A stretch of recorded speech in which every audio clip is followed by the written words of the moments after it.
Soir bon. Ah, alors attendez. Attendez, juste petit réglage. Ok. Ok, là. Là, ça a l'air plutôt bien. Ah, voilà, c'est parfait. Je suis là. Ça a l'air de marcher. Et ça, c'est très bien. Et oui, ça commence. Ça commence le live de toute une vie. Le live de toute une vie. Parce que oui, en théorie, j'étais censé bosser ce soir. Le problème, c'est que j'ai voulu regarder un dessin animé en mangeant. Alors du coup, ça a pris un peu trop de temps. Voilà. Alors du coup, prendre une scène absolument au hasard. Voilà, celle-ci est parfaite. Attendez. Ce que fait cet homme est incroyable. C'est le live du soir. Là, attendez. Je vais prendre quelque chose qui pourra m'aider à vous faire comprendre si possible. Ce serait l'idéal. Ce serait l'idéal. Oh, de quoi? Que se passe-t-il, Napoléon? Voilà, vas-y, bas les couilles. Bas les couilles. Voilà. Alors du coup, on va prendre une police rigolote. Voilà. Taille 18. Hein. Voilà. Non. Ouais, si, c'est bon.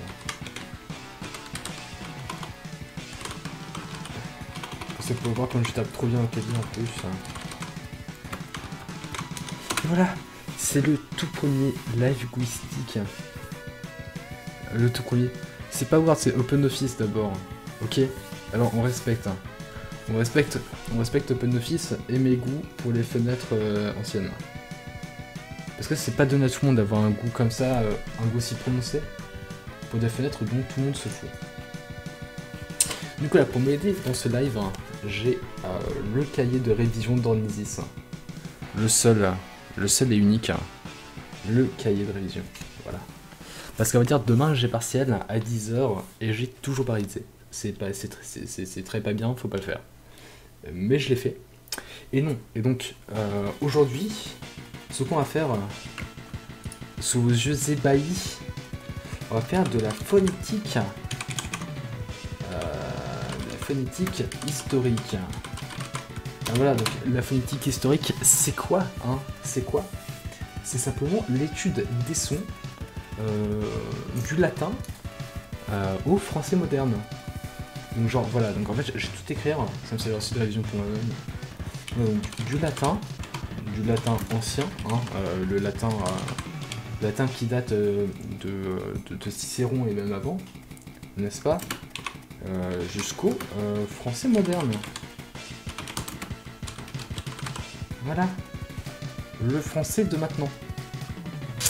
Et donc en fait, ce qui va se passer, ce qui est assez génial, c'est que il y a des règles phonétiques qui ont traversé les âges et qu'on peut retracer. Donc bien sûr, c'est une chance plus ou moins exacte, mais pour le bien de mes révisions et pour le bien de votre compréhension, on va faire comme si ces règles étaient absolument immuables. Voilà, hein, comme des règles mathématiques. Ces règles sont absolument immuables. Il y a du François. Non, alors en fait, il n'y a pas exactement du François. On va passer assez vite sur le début et on sera assez vite également dans le cœur du sujet. Donc du coup, voilà. Donc en latin, il y avait un phénomène d'accentuation, des voyelles, hein, qu'on appelle l'accentuation latine. En gros, si vous avez fait du latin, non, vous êtes au courant, hein, il y a des voyelles longues, des voyelles brèves. Voilà. Donc, en latin, attendez, j'essaie de faire en sorte que ce soit lisible. Hein. En latin, les voyelles, non, je vais pas tout écrire parce que c'est chiant, les voyelles étaient accentuées. Brève, longue. Voilà, ces systèmes d'accentuation d'accentuation latin. Normalement, si vous avez fait du latin sur des vieux textes, vous aviez eu sur des espèces de sur les mots des espèces de traits ou des petits points. C'était l'accentuation. Donc c'est à dire que prononcer rosa, c'était rosa, parce que le O était long, hein, rosa. Et ainsi de suite. Donc voilà, et donc c'est assez génial. C'est merveilleux. Donc voilà, on va commencer par ça. Donc vous savez maintenant qu'en latin on accentuait, et ça c'est merveilleux. Donc voilà, donc c'est alors après, est-ce que c'est une règle débile? Peut-être. Je vois que je ne sais pas. J'avais vu, vous voyez, brève et longue. C'est spécifique par le fait que j'en ai fait qu'en 5ème et 4ème. Bah peut-être, hein, peut-être. À vrai dire, c'est pas forcément les points qu'on voit en, comment dire, en urgence au collège. Hein. On va pas abuser non plus. Donc en fait, ce qu'il faut faire pour accentuer un mot, parce que oui, bien sûr, s'il y a une accentuation, il y a forcément des règles d'accentuation. Faut pas déconner. Donc quand on part du latin, ce qu'on fait, c'est qu'on va prendre un mot latin, genre mercedem. Alors ne me demandez pas ce que ça veut dire, je n'en sais rien. Mais c'est un mot latin qui existe. A priori, c'est du génitif. Peut-être, vu que ça finit par un M, si je ne m'abuse. Et donc de fait, on va le découper en syllabes. Et ça, c'est merveilleux. Genre merc, ke, idem. 3 syllabes. Alors ça, d'ailleurs, il y a une remarque assez pertinente à ce sujet-là, c'est que, bizarrement, dans notre langue, on arrive par une espèce d'intuition à recréer des syllabes, même sur une langue qu'on connaît pas. Et je trouve ça assez génial. Donc ça, c'est une étape très simple. Donc il faut savoir que pour le découpage des syllabes, il y a des règles. Et il y a des règles, notamment, premièrement, on ne découpe pas des hiatus. C'est-à-dire que les hiatus, ce sont des groupes de 2 voyelles qu'on prononce d'une seule émission de voix. Par exemple, or en latin se disait aurum, si je ne m'abuse. Alors je crois que c'est écrit comme ça. Je vais quand même vérifier. Parce que je ne suis pas de latiniste confirmé, très loin de là. Ouais, c'est bien ça. Or se disait aurum. Et donc, AO est un hiatus. Donc de fait, il ne se découpe pas. On ne découpe pas entre le A et le U. Donc là, c'est une récompense. Mais c'est parfait ça. Du coup, on découpe AO et RUM. Oui, AORUM, forcément. Forcément. Il y a aussi d'autres règles. D'autres règles de phonétique latine qui s'appliquent également pour le français moderne. On ne découpe pas ce qu'on appelle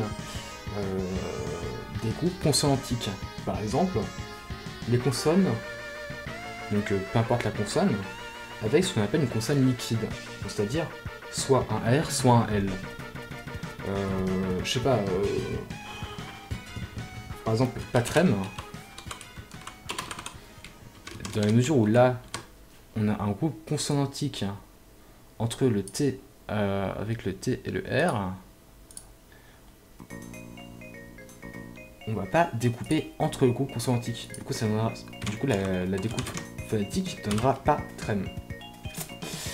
Et ça, c'est merveilleux. Donc voilà, donc plusieurs notions, hein, la notion de hiatus et de groupe consonantique. Donc voilà, sinon, qu'est-ce que je pourrais encore dire? Je pourrais encore dire que concernant les hiatus, il n'en existait que 3 en latin. Donc voilà. Donc, il n'en existait que 3 en latin. Alors si je peux éviter d'appuyer sur mon clavier comme un gros tarde, ce serait mieux. Donc il y a le AU qu'on a vu ici, il y a le OE et le AE, comme dans Rosae par exemple, hein. ou Poetae. Ce sont les 3 hiatus qu'on trouve en latin.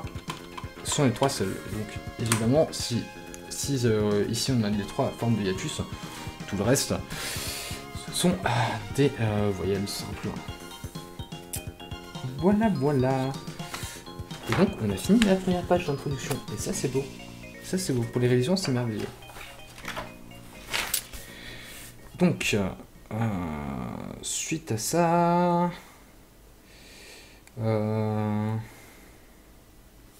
Suite à la découpe phonétique, on peut déterminer ce qu'on appelle les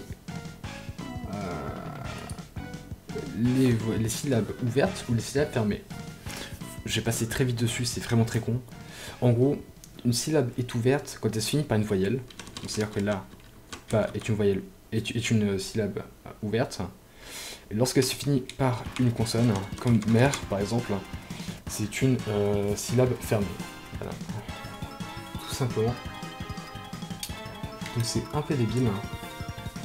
On remarquera que A et OE sont les deux combinaisons en français pour lesquelles on lit les deux voyelles. Oui, effectivement. Simplement, il me semble que ce sont des combinaisons qui n'existent quasiment plus en français moderne. Tout simplement parce qu'elles se sont transformées à travers le temps. Mais ça, on verra ça un tout petit peu plus tard. Donc voilà, donc, voyelles, voilà, donc les syllabes ouvertes et fermées, sur lesquelles franchement je passe très rapidement, il n'y a vraiment rien à en dire, hein, c'est simplement ça. Et donc quelque chose d'un peu plus intéressant, maintenant qui concerne l'accentuation des syllabes. Parce que oui, en latin comme en français, il n'y avait qu'une seule syllabe qui était accentuée. Ah, salut Susano. Il n'y avait qu'une seule syllabe qui était accentuée. Ah, cœur et œil, c'est pas faux. C'est pas faux, Napo, c'est pas faux. Il y avait une seule syllabe qui était accentuée, donc c'était soit l'avant-dernière syllabe, donc la pénultième, soit l'avant-dernière syllabe, donc l'antépénultième. Pour les termes techniques, enfin termes techniques, vite fait. Donc l'accentuation syllabe.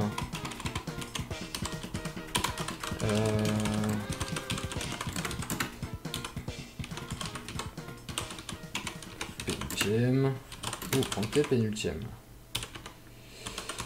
Bien sûr, ça ne fonctionne pas pour les.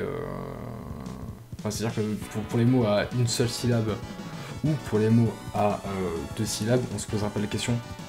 Parce que du coup, dans un mot à une seule syllabe, ça sera forcément la syllabe qui sera accentuée. Jusque là, je pense que c'est assez clair pour tous. Et pour ce qui est donc des mots à deux syllabes, c'est forcément la première syllabe qui est accentuée, vu que c'est l'avant-dernière.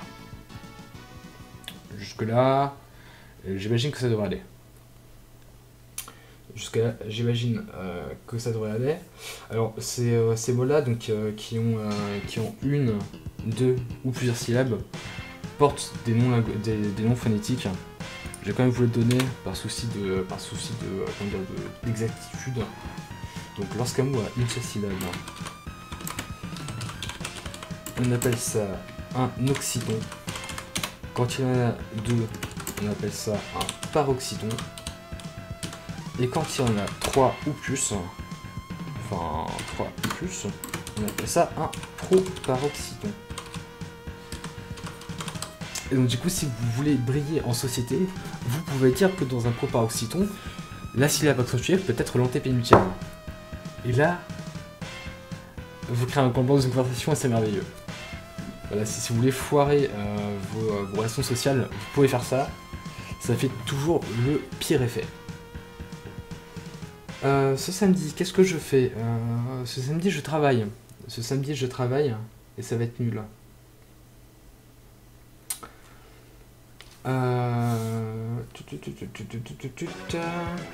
Posons quand c'est atteint. Spanway. C'est vrai.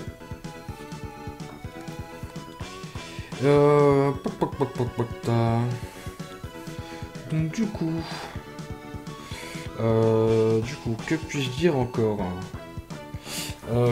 Si. Voilà, on a quasiment fini pour les mots latins. Il reste encore une petite base à poser. C'est que dans un mot, Donc là, je vais toujours partir du latin. Non, ça devrait aller, Napo, mais c'est assez cool. Coca mutare.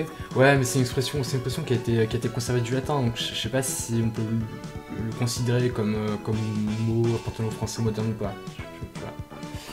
Donc par exemple, dans un mot latin, genre amaritudine, de la manière, je ne sais absolument pas ce que ça veut dire, donc ne me demandez pas. Donc comme je vous l'ai dit, donc les syllabes, donc là par exemple amaritudine, donc on a affaire à un proparoxyton, bien évidemment. Donc tout, si on reprend tout, c'est l'antépénultième et dit c'est la pénultième. Voilà, c'est la pénultième. Et donc dans ces mots-là, on distingue deux voyelles qu'on appelle tout simplement la voyelle initiale et la voyelle finale. Voilà, la voyelle initiale et finale.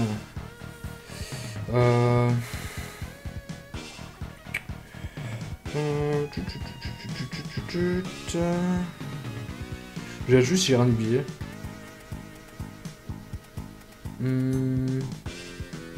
Non, c'est bon. Alors après, ensuite, pour placer l'accent, il s'agit simplement... Enfin, il y a d'autres règles que je n'énumérerai pas parce qu'elles sont ultra chiantes et pas spécialement intéressantes. Des règles pour déterminer où se place, enfin sur quelle syllabe se place l'accent. C'est comme en français. En français, c'est un peu débile parce que l'accent se place toujours sur la dernière syllabe d'un mot. Mis à part quand le mot est en fin de phrase affirmative parce que le ton de la voix descend. Mais à part ça, l'accent est toujours à la fin du mot. Donc grosso modo, si un jour vous êtes confronté... non, pas grec ancien. Non, je fais pas grec ancien. Non, je ne touche pas à la drogue dure. Non, merci. Donc si un jour vous faites de la linguistique et que vous vous demandez où se situe l'accent sur un mot latin et que vous avez l'équivalent français, vous pouvez vous fier à l'équivalent français, en sachant que dans tous les mots, l'accent est toujours sur la dernière syllabe du mot. Et donc là, on va passer à des trucs super rigolos. C'est l'évolution globale de la langue française. Enfin, disons de la langue latine jusqu'à la langue française. Donc là, je vais reprendre la super taille 18. Hop. Merveilleux. Donc, l'évolution globale du latin au français moderne, j'entends. Voilà, donc l'évolution globale du latin au français moderne. Donc, d'il y a très longtemps, jusqu'au 1er siècle avant Jésus-Christ, on avait le latin archaïque. Donc on avait le latin archaïque.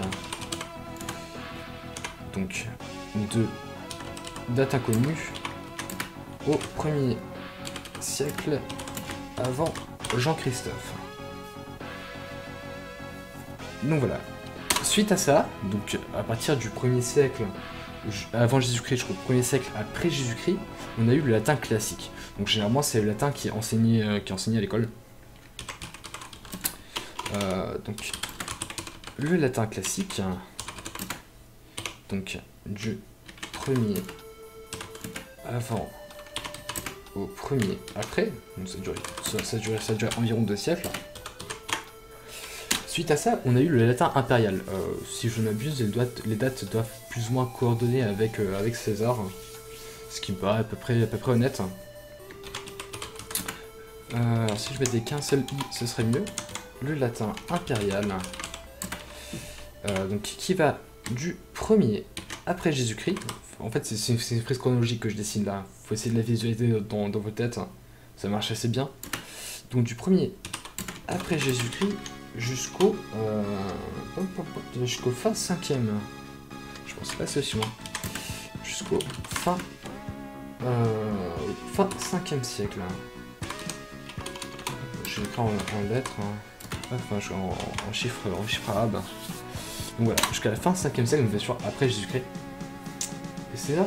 Ah, excusez-moi, je suis aussi une brêle en histoire. Je ne fais que des lettres. Excusez-moi. Je n'ai pas fait exprès. C'est pas moi, c'est l'heure. Il est tard, je suis fatigué. Donc, suite au latin impérial, on va glisser lentement vers le français, et on va passer par le latin médiéval. Donc j'ai pas d'exemple précis à vous donner de latin médiéval, de latin impérial, de latin classique ou de latin archaïque.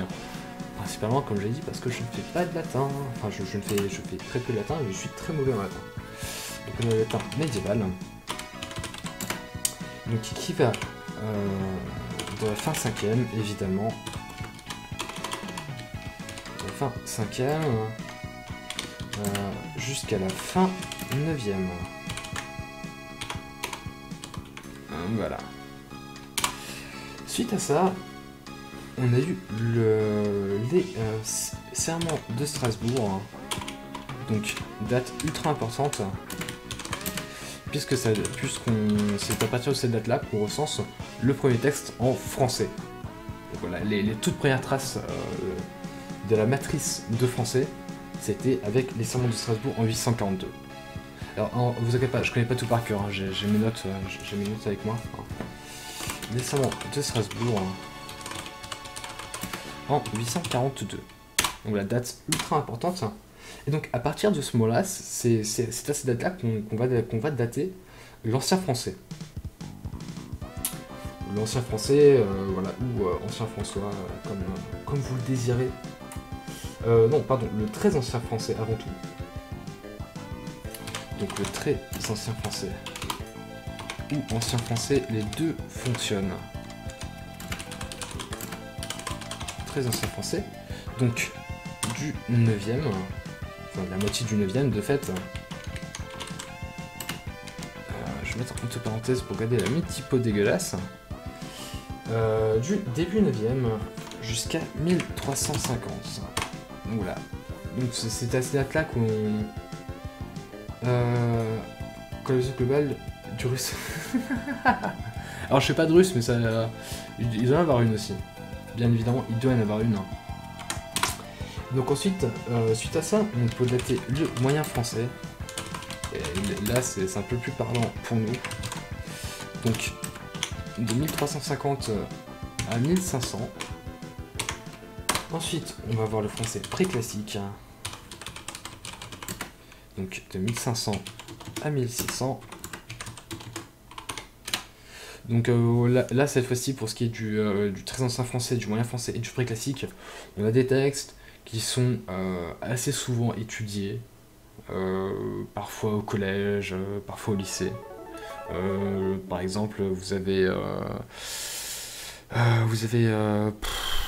quoi, Tristan et Iseult, par exemple. Tristan et Iseult qui était écrit en très ancien français. Voilà. Donc ensuite, suite à ça, donc de 1600 à 1700, on a le français classique. La langue...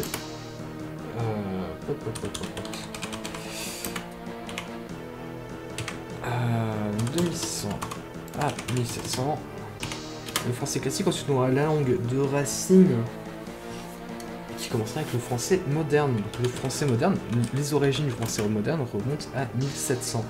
C'est généralement pour ça qu'on étudie tout ce qui est théâtre classique et autres. Donc de 1700 à 2015 et etc. Parce qu'on va imaginer que en 2016 on aura toujours du français moderne. A priori ça ne changera pas au vu de l'évolution de la langue. Mais ça j'en parlerai une autre fois parce que c'est vachement intéressant aussi. C'est vraiment intéressant. Et voilà, et donc les changements phonétiques majeurs se font jusqu'au moyen français. Donc en gros, jusque là, tout ce qu'il y a avant, j'ai changé de couleur parce que c'est quand même assez dégueulasse. Je prends du vert 4. Voilà, donc toute la période en vert. Ouais, le roman de renard aussi. Le roman de renard, effectivement. Et donc, toute la partie en vert, ce sont là où ont eu lieu les principaux modifications phonétiques. Enfin, les principales modifications majeures phonétiques. Hein. Donc, c'est à cette époque-là qu'elles se font. Donc, ici, on a les dates historiques hein, qu'il va falloir essayer de retenir, hein. En tout cas pour moi. Après, vous pourrez les noter si ça vous chante.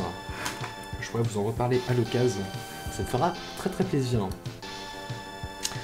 Et donc, on va s'intéresser maintenant au vrai cœur du sujet, les phénomènes phonétiques et linguistiques en latin vulgaire. Les premières transformations ont commencé ici. Hop.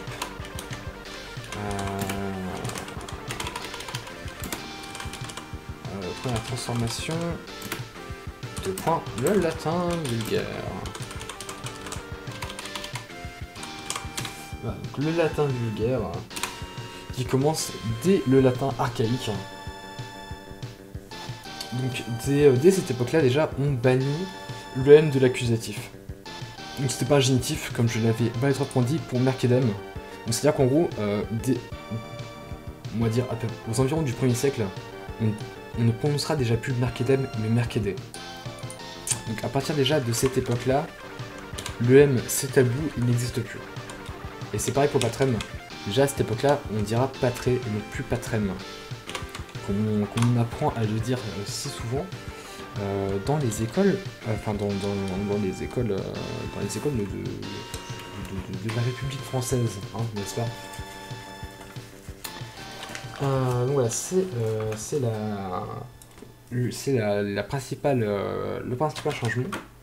Donc le M de l'accusatif latin disparaît de la diction. Donc on ne le dit plus, on l'écrit encore, donc la graphie existe toujours, elle emporte encore les traces, mais l'oral on ne le dit plus. Il y a aussi un autre changement, c'est que le N devant le S disparaît. Ça c'est une autre constatation. Par exemple, dans le mot mensem, je vais quand même écrire, le N devant S disparaît. Voilà, donc, au lieu de dire mensem, on dira plus que mensé. Voilà, donc le N, le M de l'accusatif disparaît et le N devant le S disparaît. Donc ça c'est valable à peu près pour toutes les langues, enfin pour tous les mots. Il n'y a absolument pas d'exception à ce niveau-là. Donc ça c'est pour les modifications du latin archaïque. Je vais mettre une couleur spéciale pour le latin archaïque. Voilà, voilà, parfait. Cette couleur est absolument dégueulasse. Mais au moins ça nous servira de repère. Voilà, en latin archaïque, on ne prononce plus ni le N ni le M.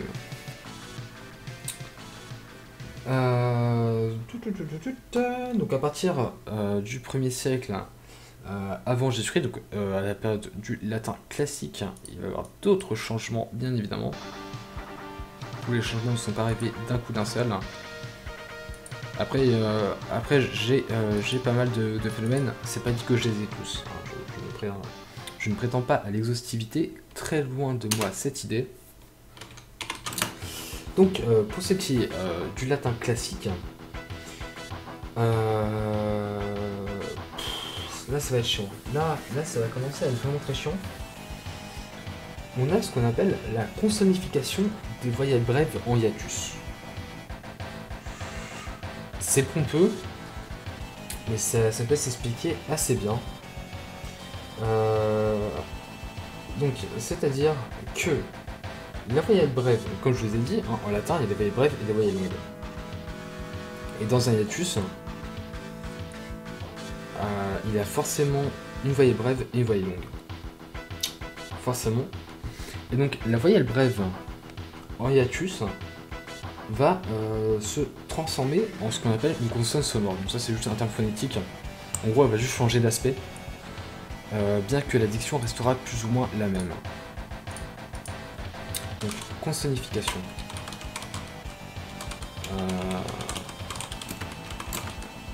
Des voyelles brèves en hiatus.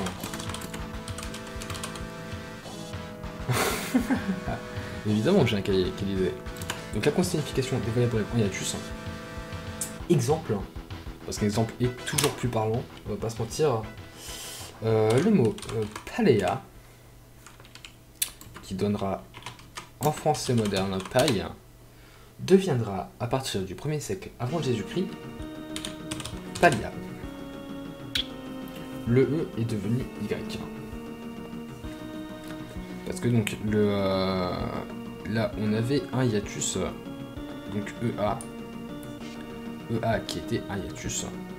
Contrairement là avant où on avait une diphtongue. Donc là on avait une diphtongue. Ce qui ne s'appelle pas diphtongue par ailleurs, la diphtongue arrive plus tard. Je me perds. Non, c'est une diphtongue. Donc là, comme je vous l'ai dit, hein, une diphtongue, il n'y a que ces 3 diphtongues là en latin. Donc les diphtongues sont des groupes de voyelles qui se prononcent que d'une seule émission de voix. Et le contraire d'une diphtongue, c'est un hiatus. Un hiatus qui se prononce en 2 sons bien distincts. Donc là, par exemple, on ne dirait pas les A. De toute façon, vous l'entendez, on dit pas les A. Donc c'est là on peut faire la distinction. Et sur un hiatus, vu qu'on a les 2 voyelles distinctes l'une de l'autre, lors de l'accentuation, on aura forcément une voyelle longue et une voyelle courte. C'est comme ça que fonctionne un hiatus. On peut pas avoir 2 voyelles longues, on peut avoir 2 voyelles courtes. On aura forcément une longue et une courte, enfin une longue et une brève, pardon. Et sur la brève, au 1er siècle avant Jésus-Christ, elle subira donc le phénomène de consonnification des voyelles. Bref. Ah, salut stylo. Ah, demain The Remembrance. Ouais, ça va être un peu ça. Demain je vais être un peu déçu, je pense. Et donc ça c'était pour le cas du E. Donc le E devient Y. Et on a aussi le cas du I qui devient CCD. Qui devient CCD devant ce qu'on appelle une consonne sourde. Alors ça après ça renvoie à d'autres notions de phonétique. C'est-à-dire que chaque son dans la langue est attribué à un groupe. Grosso modo, vous pouvez considérer que toutes les consonnes qui ont un son dur, à peu près, sont des consonnes sourdes. Par exemple, j'ai l'exemple de rationem. Rationem qui a donné raison en français moderne, s'écrira donc comme ça. Ratsonner, évidemment. C'est vrai, donc, comme je l'ai dit précédemment, le M disparaît, le I se transforme en C, et donc c'est là le fameux phénomène de consonnification des voyelles. Ah, exactement. Excuse-moi, j'essaie de réviser. Donc j'avoue que j'ai un peu de mal à lire convenablement mon chat, le streamer que je fais.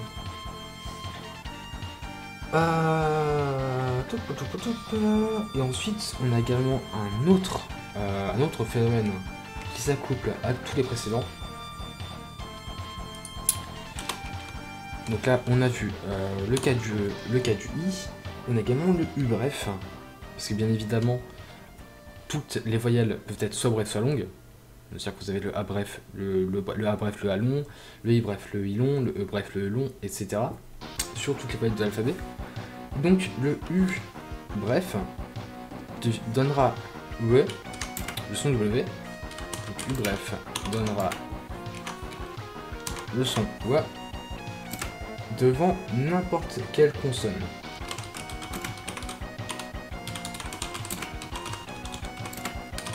Donc là j'ai pas d'exemple à donner, c'est assez parlant. C'est de là que provient le son W, tout simplement. C'était un U en latin qui est devenu W en français. Mais ça on peut l'observer assez simplement. J'ai pas d'exemple qui me viennent en tête comme ça. Mais dans la mesure où c'est assez simple et compréhensible pour le coup, ça devrait pas trop poser de soucis.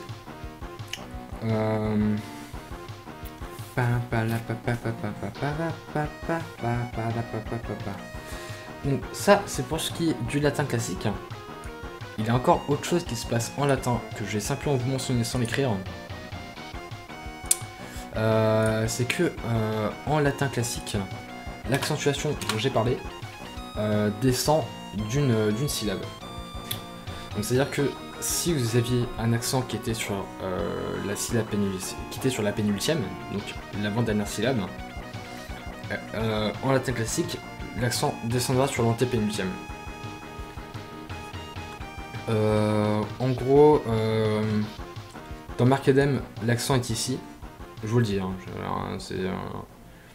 l'accent est là jusqu'en latin classique, et en latin classique, l'accent passera sur le mer. Voilà.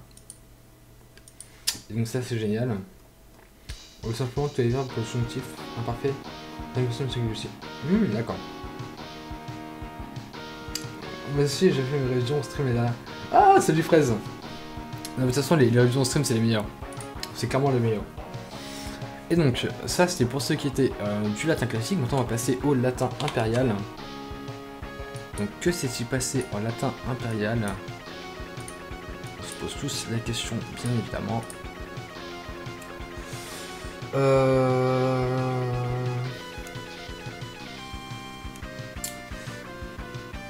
En latin impérial, on a ce qu'on appelle le... alors là aussi, ça va être encore un autre nom pompeux. Mais c'est pas moi, promis, je le jure. Ah, par contre, j'aimerais bien qu'il arrête de me foutre sa coloration débile. Parce que j'aimerais bien... Merci. Donc on a ce qu'on appelle le bouleversement du système vocalique latin. Donc c'est-à-dire que au lieu de passer sur un système d'accentuation en voyelles brèves et voyelles courtes, on va passer à un système de voyelles ouvertes et de voyelles fermées. Donc en fait, c'est le système qu'on a actuellement en français. Par exemple, vous avez le son peu comme dans peu, un peu de sel. Vous avez le E qui se prononce E comme dans peur. Tout simplement. Donc notre système de son ouvert et fermé apparaît dès le latin impérial, donc du 1er au 3e siècle à peu près. Alors en fait, fraise, c'est pas exactement du latin. C'est, enfin, je me sers du latin, mais c'est juste de la phonétique historique. C'est un tout petit peu différent. Donc voilà pour ce qui est du bouleversement du système vocalique latin. Et donc là, ça va être super intéressant. Donc le A long que je ne peux pas écrire deviendra A, tout simplement. Ainsi que le A bref. Le A bref deviendra également A. Évidemment, en français, on n'a qu'un seul son A, on n'a pas plusieurs. Ça semble relativement logique quand on y repense calmement. Le E long donnera le E fermé. Donc en gros, le E long donnera le. Et le E court, enfin le E bref, pardon. Le E bref donnera le E ouvert. Donc donnera E. Le E et le A. Jusqu'à là, ça va? J'imagine que oui.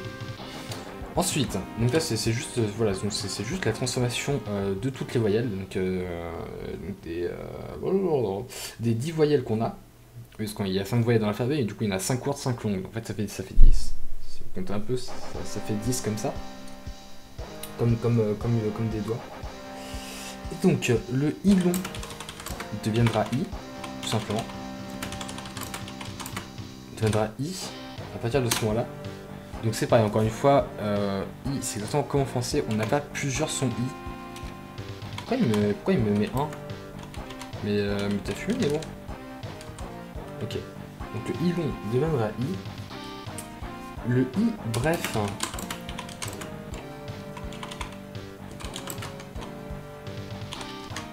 deviendra E fermé. Donc ça veut dire que certaines voyelles vont se transformer en d'autres sons qui n'ont a priori rien à voir. Donc ça après c'est simplement la transformation de la langue. Là pour le coup, il n'y a pas grand chose à en dire. Le O long donnera le O fermé, donc O, et le O bref, donc le O bref donnera le O ouvert. Le O ouvert qu'on a par exemple dans ocre. Non, il me met un de chapitre, c'est en fur, alors que je lui ai absolument rien demandé. C'est la magie d'OpenOffice. Voilà, donc le O bref deviendra donc le O ouvert que nous connaissons. Le U long donnera U. Encore une fois, on a simplement U en français. On n'a pas d'autres sons. Et le U bref donnera un O fermé. Voilà. Donc il donnera O comme dans, je sais pas moi, oraison. Comme dans oraison. Voilà. C'est parfait, l'oraison funèbre, c'est merveilleux, c'est le meilleur. Voilà, ça donnera O. Et ensuite, par la même occasion, deux diphtongues vont se simplifier.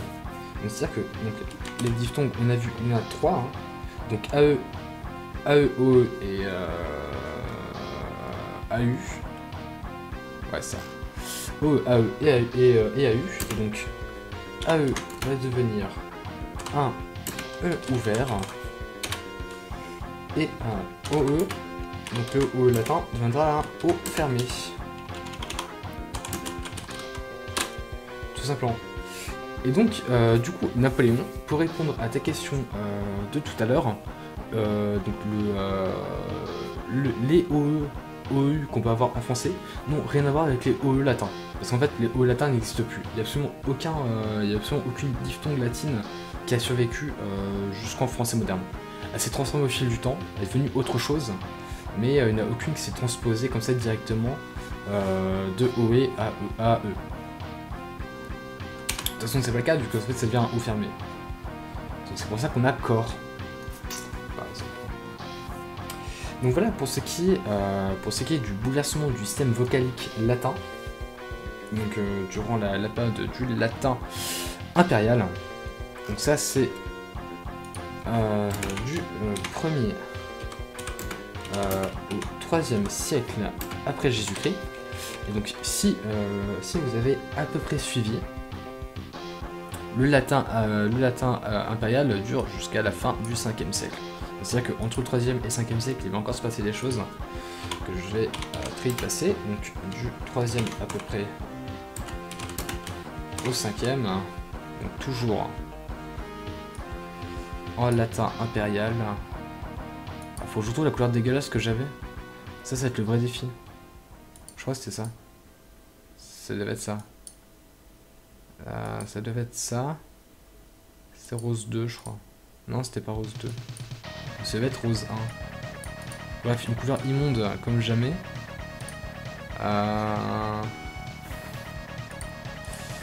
Ouais, c'est ça, c'était rose 1. Salut Spectrolo. Salut. Oh, Cimer Poulos, tu motes. Pourquoi tu me hostes alors que je fais de la linguistique, mec? Pourquoi tu fais ça?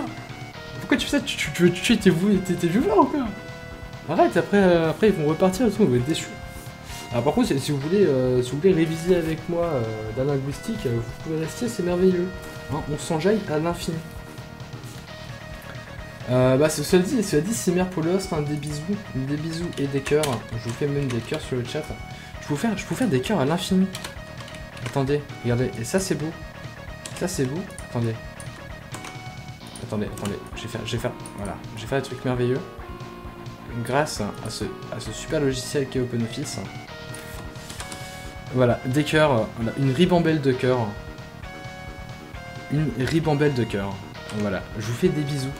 Et si vous dormez pas d'ici 1 heure, je passerai vous voir sur TS. Donc voilà, parce qu'a priori, j'espère que d'ici 1 heure, j'aurai fini. C'est pas dit, mais j'espère. Donc pour les nouveaux arrivants... Ah ouais, c'est vrai, Spectrolo, t'es pas modo. Bah attends, t'inquiète. Et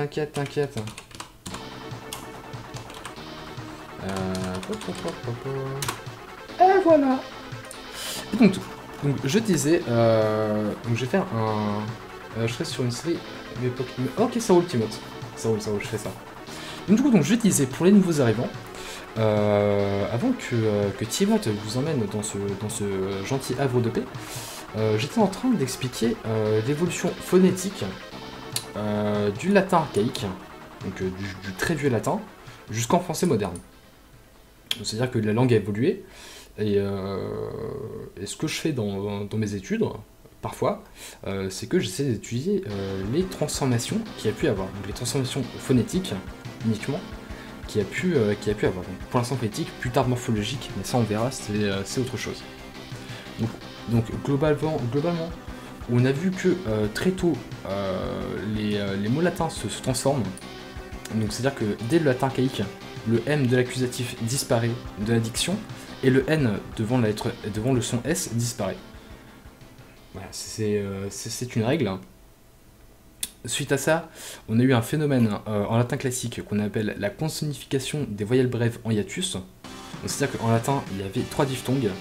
Donc les diphtongues, ce sont 2 voyelles qu'on prononce d'une seule émission de voix. Par exemple, dans poeta, oe, vous prononcez que d'une seule émission de voix. Quand vous allez découper des syllabes, vous allez découper poe-eta. Parce que poe est une diphtongue et donc ne se sépare pas. Et donc, le contraire des diphtongues, ce sont les hiatus. Absolument comme en français moderne.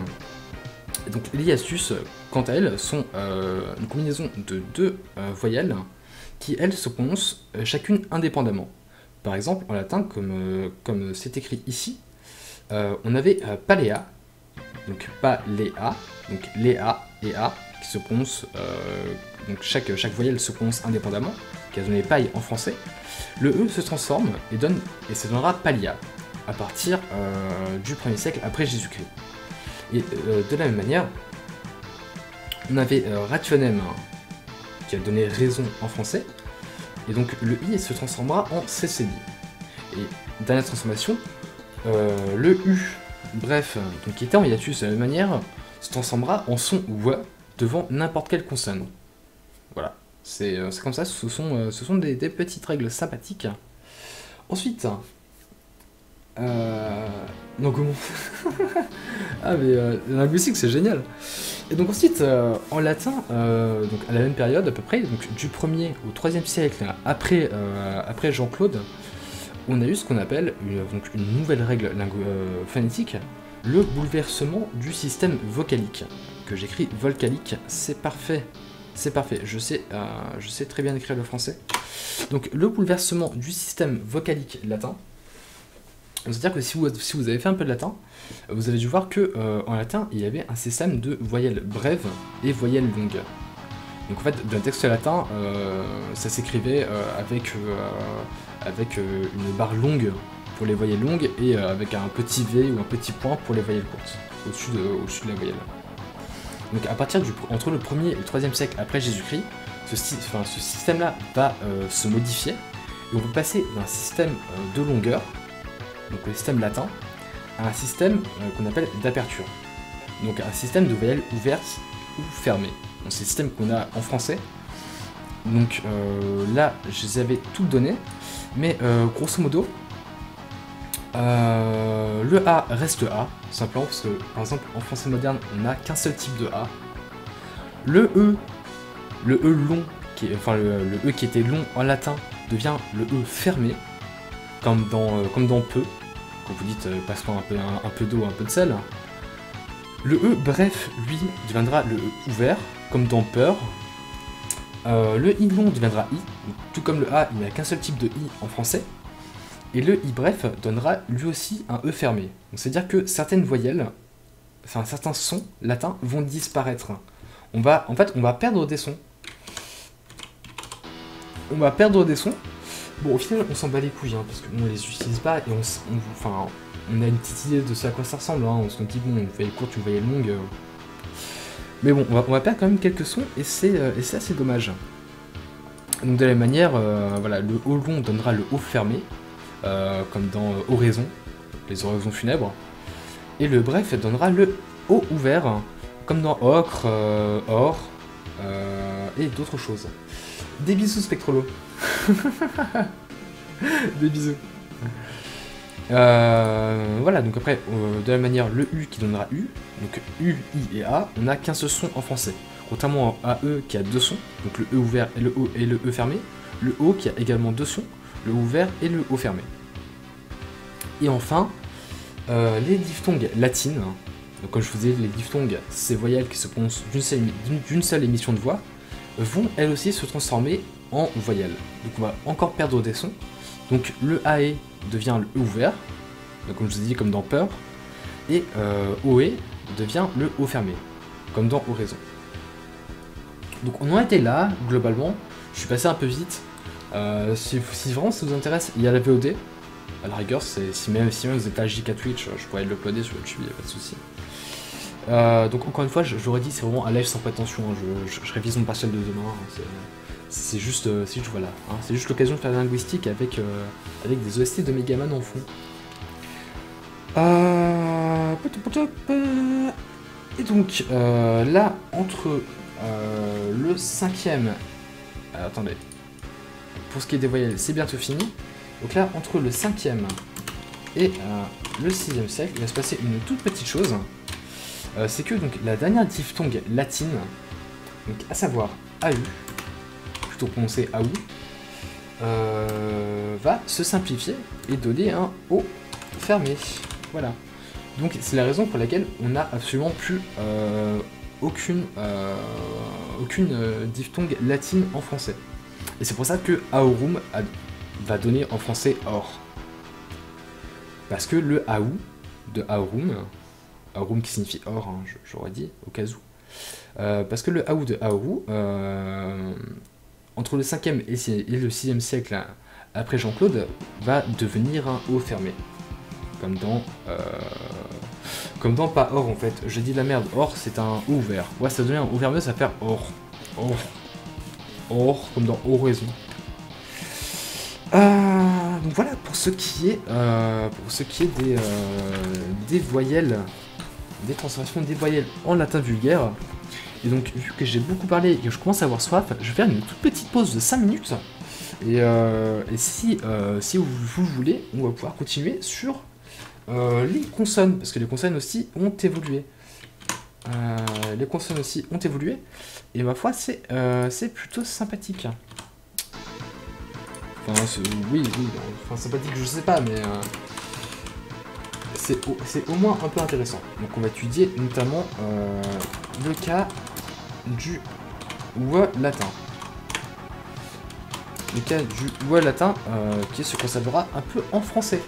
Du coup, je vous fais des bisous, je vais juste faire une petite pause de 5 minutes et on pourra reprendre assez rapidement, je l'espère. Ouais, en fait, je vais pas vous faire tout mon cours linguistique parce que sinon on aurait après pour la nuit. Je vais simplement m'arrêter là, après la consonne ouais en latin. Et peut-être que je reprendrai pour des petits cours, pour des petits cours de linguistique à Sèvres ou potes. Cela dit, je prends ma pause et je vous dis à tout de suite.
Et re.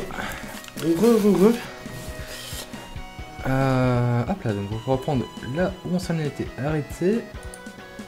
Et hop là. Coucou.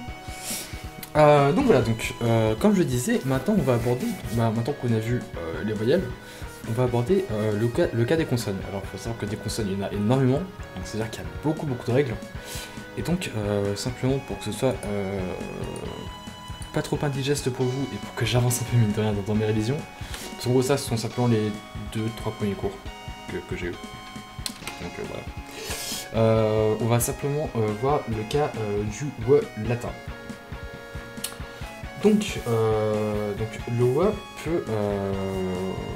peut avoir plusieurs positions dans un mot. Si tu veux appliquer tes cours, j'ai des textes. Ah mais c'est parfait ça les textes.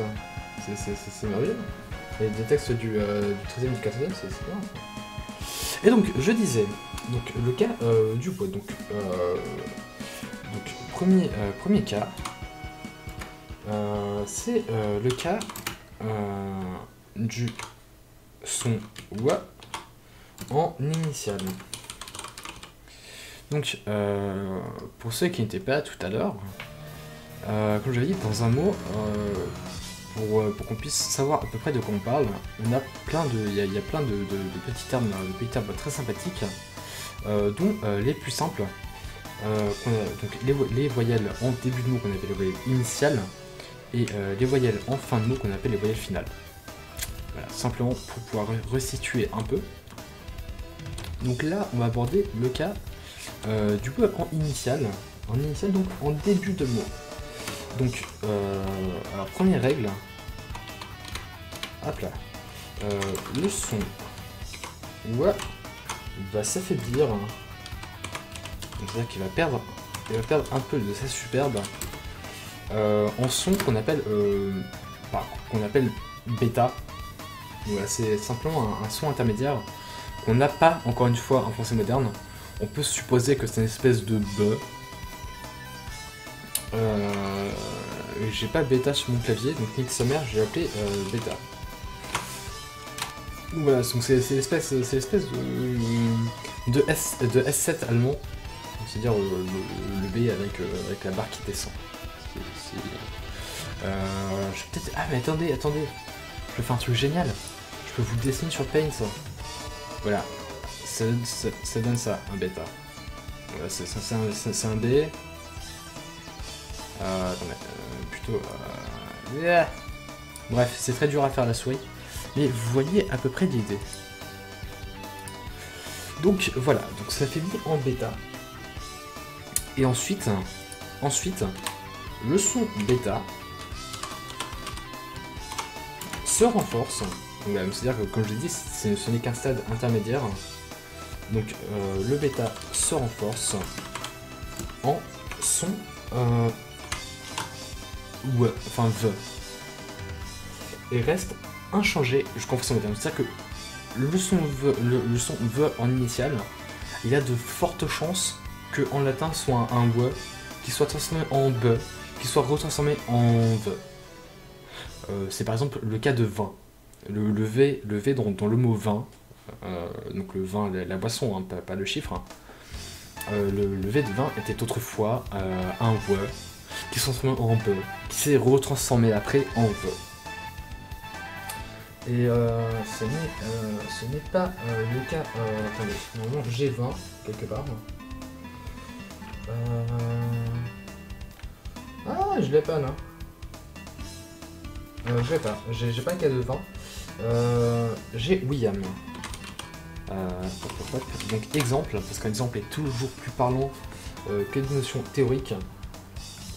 Il y a pas mal de bêta dans ma classe. Donc voilà, donc William qui a donné voix en français. Voix en français moderne. Donc la voix au sens comment dire le chemin, la voie. Donc William, qui s'écrivait avec un V, se prononçait William. Il faut bien garder à l'esprit qu'ici on parle de phonétique, donc de son. et non pas de graphie. C'est-à-dire que le V en latin se prononçait ouais, tout simplement.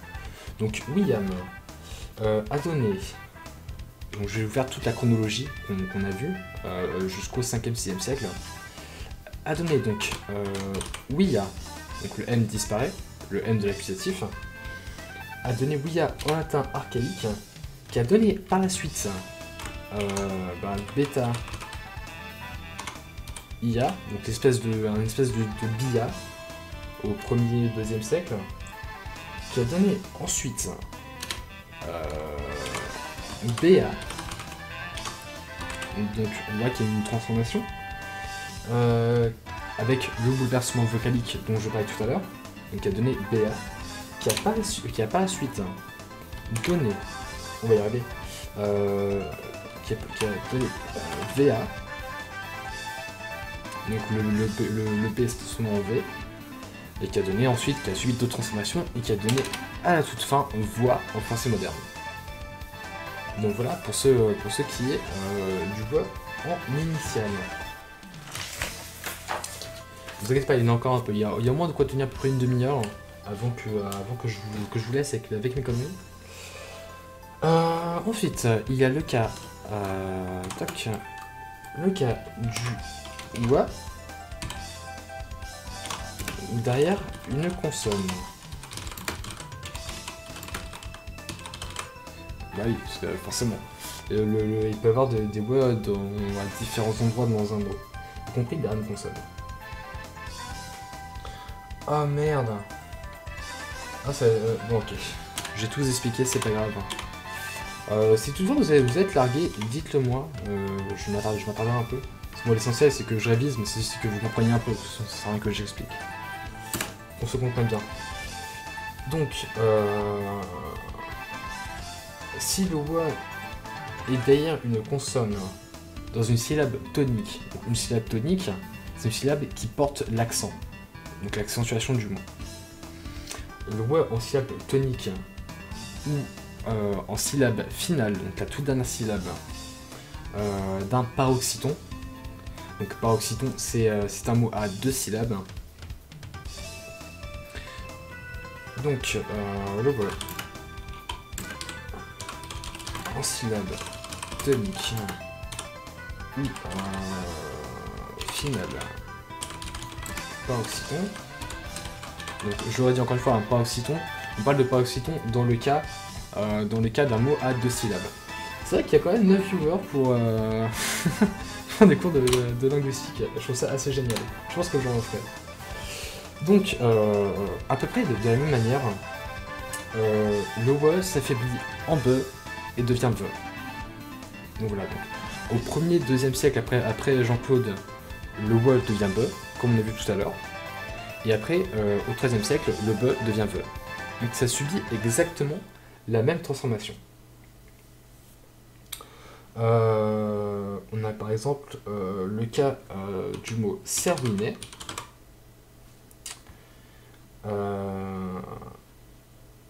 Non, servirait, pardon, que dis-je, servirait, servir, hein, ça va, jusque-là, ça va pas trop changer. Donc, servirait, parce que forcément le V se prononce ouais en latin, servirait donnera servirait au 1er, 2e siècle, il donnera ensuite servirait au 3e siècle, et ensuite il donnera servir par la suite, il suivra encore d'autres transformations qu'on ne verra pas tout de suite. Mais voilà, donc c'est servirait donnera servir. Je ne l'écris pas en phonétique, tout simplement parce que j'ai pas tous les symboles phonétiques qu'il me faudrait sous la main, et j'ai pas trop envie de les chercher. Voilà. Donc peut-être que je préparais un peu mieux mon live à l'occasion. Ou encore, c'est également le cas, donc ça, servirait, c'était dans le cas d'une syllabe tonique. C'est-à-dire que dans ce mot-là, servirait, l'accent est sur le oui. Je vais le marquer. Non, une autre jaune couleur quand même, j'ai été en jaune. Voilà, donc servirait, l'accent est sur le oui. Et dans le cas d'une finale, on a par exemple malvoie, qui a donné en français moderne mauve, et au caca c'est exactement pareil. Donc malvoie devient malva, qui devient mauve. Enfin, qui devient malva, et après qui devient mauve par la suite. Donc on imagine, enfin on voit très bien que le A s'est transformé en E et que le L a subi des transformations pour transformer en U. Donc on aura le son mauve, enfin le son O, donc AU, qui donnera mauve par la suite. Voilà. Donc simplement, je renote pas parce qu'en fait c'est exactement la même transformation qu'il y a ici. Donc encore une fois, hein, le WE se transforme en bêta dans le premier et deuxième siècle après Jean-Claude, et au troisième, le BE se transforme en VE. Donc on a vu le cas des syllabes toniques et en finale d'un mot à 2 syllabes, par occitan. On a également le cas en prétonique, donc la syllabe avant celle qui porte l'accent. Faut aller sûr. Ou post-tonique, donc soit avant, soit après l'accent, tout simplement. Ou post-tonique. C'est marrant, ce serait post-tonique, bref. Donc dans ce cas-là, tout simplement, la voyelle s'efface totalement au 1er et 2e siècle avant Jésus-Christ. Donc effacement de la voyelle. Donc on a simplement un effacement total de la voyelle. Donc cette fois-ci, c'est le seul cas qui diffère un peu. Et donc bien sûr, maintenant, on passe aux exemples. Le meilleur. Par exemple, dans le mot mansuétudiner, qui a donné en français moderne matin. Oui, oui. On avait... donc, c'est facile, je vais quand même vous écrire ce que ça donnait. Donc on avait mansuétudiner qui s'écrivait globalement mansuétudiner comme ça. Donc c'est cette voyelle-là qui va disparaître. Donc bien sûr, quand on parle de voyelle, on parle bien évidemment de syllabes. Hein. Il n'y a pas que la voyelle, il y a la syllabe de la voyelle qui disparaît. Et donc ça donnera par la suite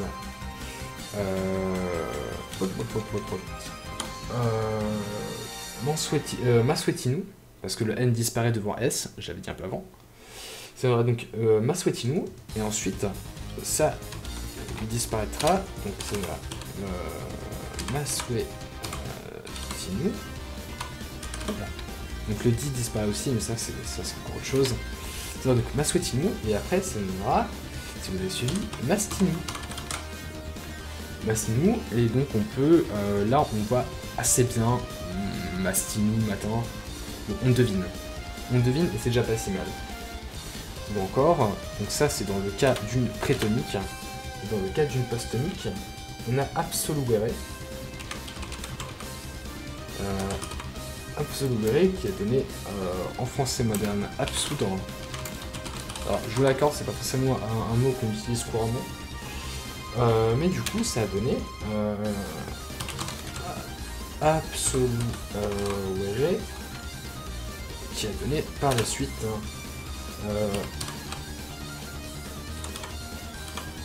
absoldre.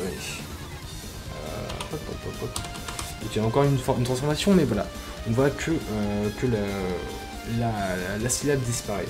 C'est vraiment ce qu'il faut retenir, parce que la voyelle disparaît. Donc ensuite ça donnera absoldre, après au 1er-2e siècle. Parce encore une fois, il y a des transformations qu'on ne verra pas, simplement parce qu'elles sont trop complexes et trop chiantes à voir pour l'instant. Ensuite, l'un des derniers cas, c'est le son bois qu'on appelle en intervocalique. Donc, qu'est-ce que ça veut dire intervocalique? C'est quand le son, le son bois est entre deux voyelles identiques. Donc c'est un cas qui apparaissait en latin. La voyelle s'efface. La voyelle s'efface. Donc je vais quand même le noter.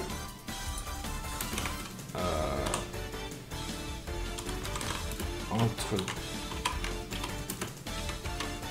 deux mêmes voyelles. Entre deux mêmes voyelles, la consonne, je note n'importe quoi, la consonne s'efface. Donc, on a par exemple le cas d'Audioui. Voilà, Audioui, qui s'écrit Audivi, qui donnera donc par la suite Audi, tout simplement. Voilà, la consonne s'efface. Et donc on a deux voyelles, enfin les deux voyelles qui se suivent l'une après l'autre. Donc on passe de Audioui à Audi. Donc il nous reste encore deux petits cas à voir avant que le live se termine. Donc on a également le cas devant ce qu'on appelle une voyelle vélaire. Donc c'est un type de voyelle. En fait c'est O et OU. Voilà, des voyelles vélaires c'est O et OU. Donc forcément je vous balance du vocabulaire pompeux et un peu technique. Simplement parce que c'est du vocabulaire que je vais devoir employer. Donc autant que je m'habitue maintenant. C'est jamais trop tard. Donc devant une voyelle vélaire. Donc je renote O, OU. Donc de la manière, la consonne s'efface. La consonne s'efface. Par exemple, on avait Klaou, donc prononcé Klaou, qui va simplement donner en français moderne clou. Donc en fait, Klaou devient Clau, tout simplement Clau, et qui deviendra par la suite clou. Et donc en français moderne, ça donnera clou. Voilà, c'est merveilleux. C'est la magie de la phonétique. Et on a encore un tout dernier cas. C'est qu'on appellera simplement les autres cas. Donc c'est notamment le cas des voyelles E et A. Dans le cas des voyelles E et A, le voilà évolue comme en initial. Alors du coup, histoire de savoir si vous avez un peu suivi ou si je fais ça depuis tout à l'heure dans le vent, est-ce que quelqu'un ici, dans le chat, peut me rappeler comment est-ce que le wa évolue en initial? Voilà. Voilà. C'est un simple petit test pour savoir si vous avez suivi. Qui peut me rappeler comment est-ce qu'il évolue en initial? Je pense que j'ai assez insisté dessus pour que ce soit pas trop dur. Merde, j'ai plus d'eau dans la bouteille. Ouais, je suis attristé.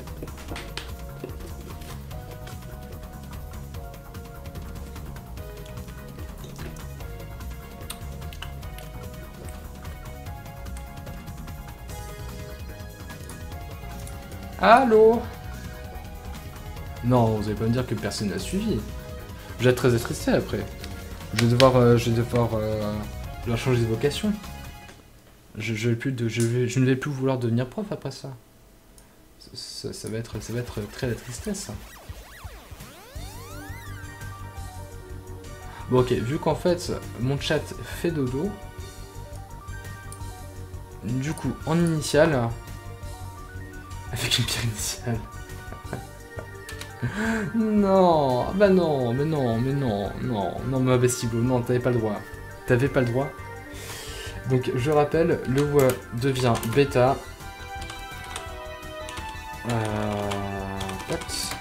Qui devient v.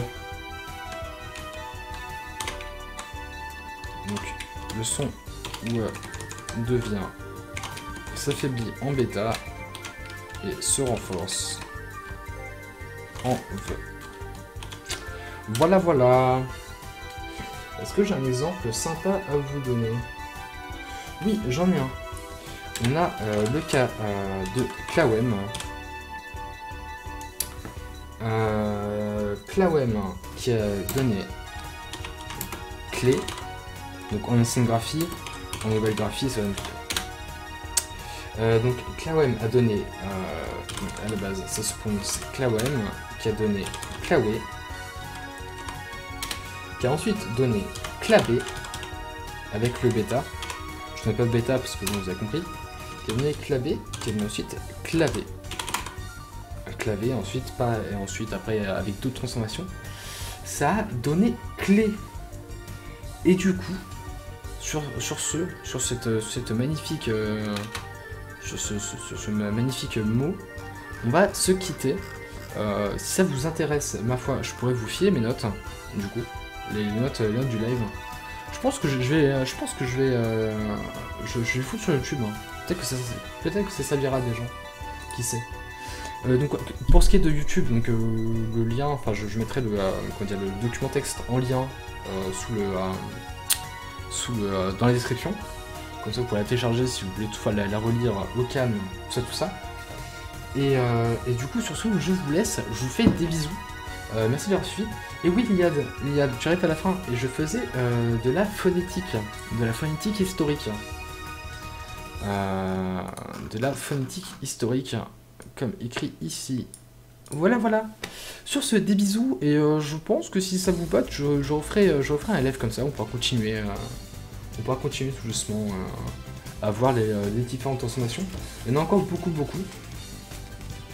Je pourrais vous en balancer pas mal, mais faut garder à l'esprit que la suite des transformations est loin d'être aussi simple que ça.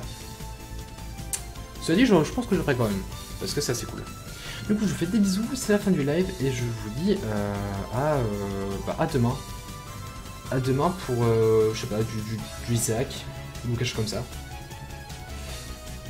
Et enfin on verra bien, je vous tiendrai au courant via Twitter. Et puis voilà, des bisous les gens, des bisous. Et encore merci d'avoir suivi ce live. Hein. Et la VOD sur YouTube et tout ça. Voilà. Bisous.